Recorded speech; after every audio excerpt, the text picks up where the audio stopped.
Donald Trump's plan to impose tariffs or import taxes for nearly every country in the world could push prices up on almost all staples Americans routinely buy, from clothes to coffee. And it could impact the UK and other countries too, simply by driving up costs, disrupting supply chains, and countries having to re-establish new relationships, new trade agreements with each other as well. And so Trump's proposed tariff strategy is pretty much rooted in this kind of idea or ethos of economic nationalism and an America First policy as well. And so by making imported goods, so foreign goods imported into the US, more expensive, Trump effectively wants to make American-made products more competitive, cheaper to buy than the equivalent products that are imported into the country. Californian wine, for example, is priced far more competitively than wines that could potentially be imported from France or Italy, where they would incur an additional tax on top of the product, which is then typically passed on to the consumer. Electronics, pharmaceuticals, and the automotive industry are likely to incur some of the biggest problems simply because they have interdependent supply chains. A smartphone, for example, might have a chip from Taiwan, glass sourced from Japan, and then be assembled in China. And because they're sourcing different components from different places, all of these different components incur a tariff,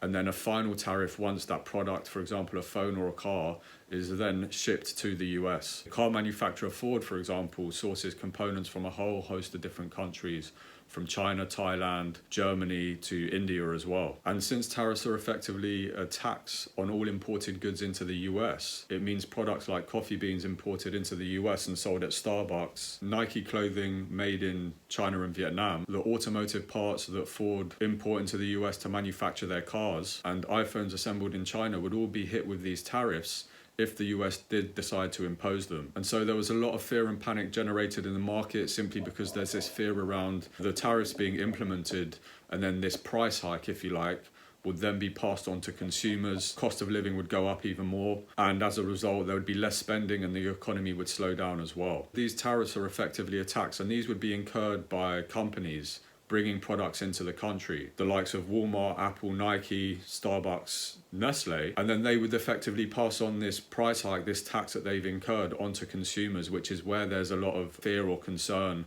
that this in effect would encourage people to spend less and therefore slow down the economy and in turn cause this recession that's been reported. You can see right here a real-world example from the BBC website where the price of a cup of coffee in the US is going up as tariffs put a squeeze on local cafes and bakery owners. Some US businesses say the queues for a morning latte are already getting shorter as customers tighten their belts and imported beans become more expensive. In fact, the US is the world's second leading importer of coffee, with the majority coming from Brazil and Colombia, according to the US Department of Agriculture. Since 5th of April, coffee imports have been affected by the 10% US tariffs against most countries. The owner added that his bakery will definitely be increasing prices for customers just to break even. And so as you can see, as much as Trump's ethos is rooted in this kind of economic nationalism or American first policy, in the short term, consumers and business owners have already started to see the effects of the tariff increase already.